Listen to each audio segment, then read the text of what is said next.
सुधती नमन बच्चों, आज हम एक छोटे से क्रियात्मक कार्य के द्वारा संज्ञा शब्द को पहचानेंगे। संज्ञा शब्द किसे कहते हैं? किसी प्राणी, वस्तु अथवा स्थान के नाम को हम संज्ञा कहते हैं। जैसे मोहन, सोहन, आगरा, दिल्ली, कानपुर, मेज, कुर्सी, ये सब क्या है? संज्ञा शब्द है। दिल्ली, आगरा, मैनपुरी, ये सब स्थान का नाम है और यह एक शहर है। मोहन, सोहन व्यक्ति का नाम है। मेज, कुर्सी और वस्तु का नाम है। ये सब संज्ञा शब्द हैं। अंत में आने वाले स्वर तथा व्यंजन के अनुसार संज्ञा को पहचाना जा सकता है।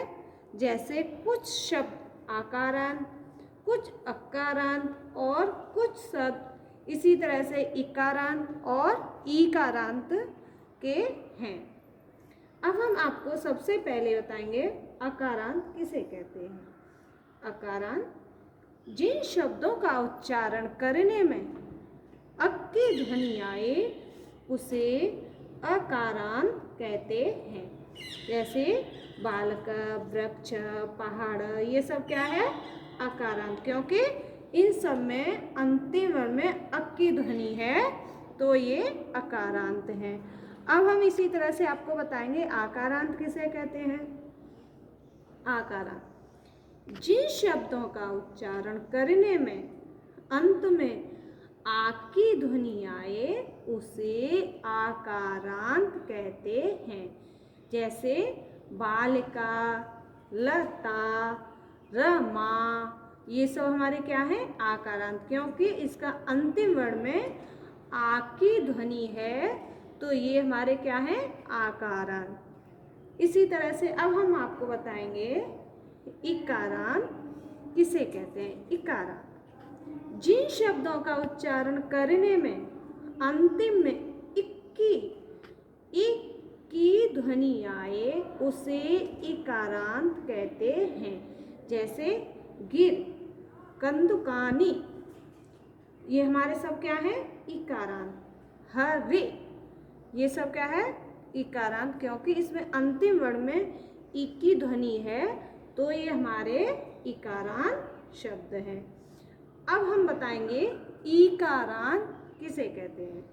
ईकारांत जिन शब्दों का उच्चारण करने में अंत में ई की ध्वनि आए उसे ईकारांत कहते हैं। जैसे नदी, कली, फली, ये हमारे सब क्या है?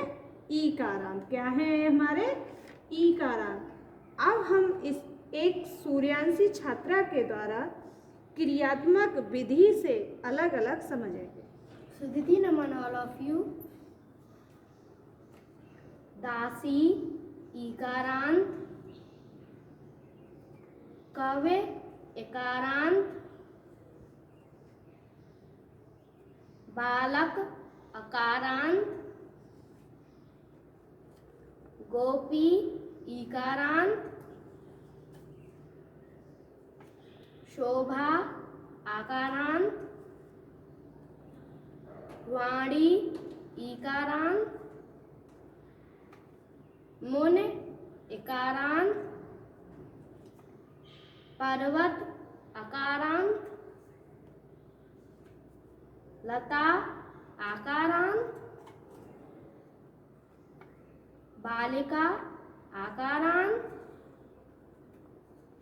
अश्व अकारांत, पुष्प अकारांत, भूमि इकारांत, सरस्वती इकारांत, रवि इकारांत, नरम अकारांत, सीता आकारांत, निधि इकारांत, अजा आकारांत,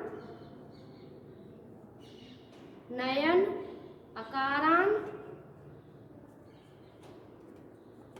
नारी ईकारांत, यमुना आकारांत, गिर इकारांत, जननी ईकारांत। Thank you. Very good, thank you.